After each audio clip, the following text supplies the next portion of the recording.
याचिका भारतीय जनता पार्टी के तमाम संगठन ऐसी फर्जी याचिकाएं तमाम डाला करते हैं और जो बयान दिया गया है, मैं गर्व से कहता हूं, जितने नाम दिए गए उन्हें बांग्लादेशी कौन है बताओ ना। उपराष्ट्रपति पद के उम्मीदवार के चयन के लिए विपक्षी दलों की बैठक पर कांग्रेस सांसद प्रमोद तिवारी ने कहा, 21 अगस्त नामांकन की आखिरी तारीख है। आज हमारी बैठक है जहां हम उपराष्ट्रपति पद के उम्मीदवार पर फैसला करेंगे।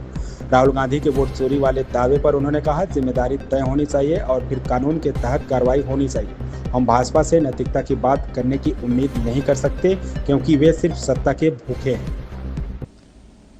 सीधी सी बात, लोकतंत्र की हत्या से बड़ा कोई जुर्म नहीं हो सकता, कोई पाप नहीं हो सकता, कोई गैर कानूनी कार्रवाई नहीं हो सकती।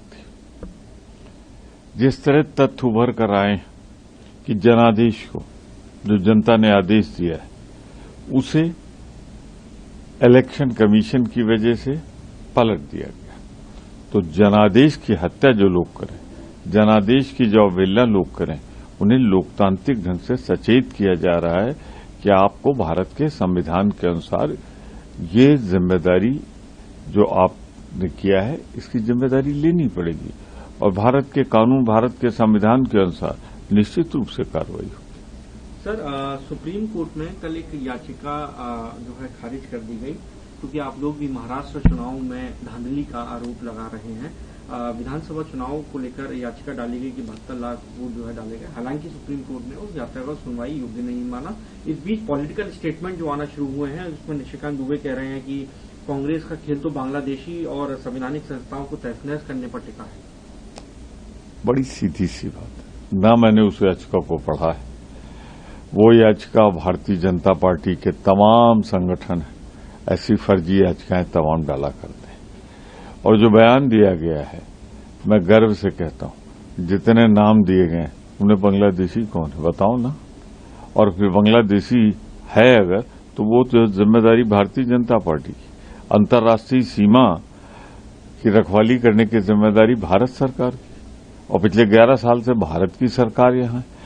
जिन राज्यों से होके आते हैं वहां भारतीय जनता पार्टी की सरकार।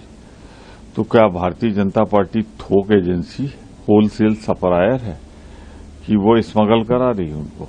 तो जिम्मेदारी तो उनकी है।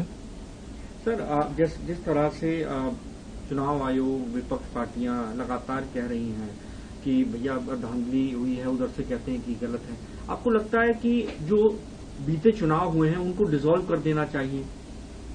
देखिए, पहले तो जिम्मेदारी फिक्स हो, फिर उसके बाद संविधान के अनुसार, कानून के अनुसार कार्रवाई का जो भी प्राविधान होगा उस पर विचार होना चाहिए, उसके अनुसार कार्रवाई होनी चाहिए। अब भारतीय जनता पार्टी से नैतिकता की बात तो हो नहीं सकती कि उनसे हम आशा करें कि आपने इलेक्शन कमीशन की मदद से आपने जनादेश को बदला इसलिए आप इस्तीफा देके फिर से मतदान कराइए। ये उम्मीद करना ऐसे ही जैसे आज दिन में ये कहना कि रात हो जाए, ये रात है।